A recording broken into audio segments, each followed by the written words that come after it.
கார்த்திகை 1 ஐயப்பனுக்கு மாலை போடுறவங்க போட்டிருப்பாங்க. விரதம் வந்து 48 நாள் 12 நாள் அவங்க விருப்பத்து போல் விரதம் இருந்து மாலை அணிஞ்சு ஐயப்பன் கோயிலுக்கு சன்னிதானத்துக்கு போயிட்டு வருவாங்க. தை 1ஆந்தேதி மகர ஜோதி பார்த்துட்டு வந்து மாலை கட்டுறவங்க கூட இருக்கிறாங்க. பரவாயில்ல. ஐயப்பருக்கு மாலை போடுற அனைத்து வீட்டிலையும் பார்த்தா மங்களகரமாக சும்மா அவங்க மூஞ்சிலேயே பார்த்தா அவ்வளோ ஒரு கடாட்சமாக இருக்கும். இதை விட மாலை போட்டவங்க பார்த்திங்கன்னா அந்த சேவெல்லாம் பண்ணக்கூடாது, தாடியெல்லாம் வளர்ந்து அவங்க ஃபேஸே பார்த்தா அப்படியே அந்த ஐயப்பரே வந்து தச்சுருவமாக இறங்குன மாதிரி இருக்கும் அவங்களுக்குள்ள. ச இந்த கார்த்திகை 1னாவே எல்லா இடமும் ஐயப்பர் பாட்டு தான், பஜனை தான், நல்லாயிருக்கும். நான் வந்து என் மனசில் பட்டது ஒன்று உங்ககிட்ட சொல்கிறேன்.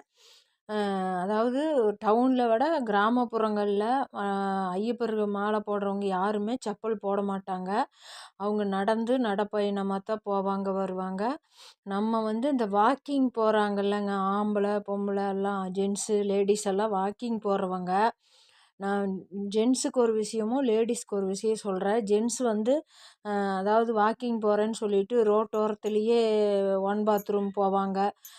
இதெல்லாம் பண்ணுறாங்க. அதாவது நான் தப்பாக சொல்லலைங்க. நாய் வந்து ரோட்டில் ஓட ஓட ஒரு செடி பார்த்தா கால் துப்புற மாதிரி நாம் வந்து இந்த மாதிரி பண்ணக்கூடாது. ஏன்னா மாலை போட்டவங்க வெறுங்காலில் போகிறப்ப நம்மளோட அந்த அசிங்கத்தை வந்து மிதிச்சிட்டு போனால் அந்த பாவச் செயல் நமக்கு தான்.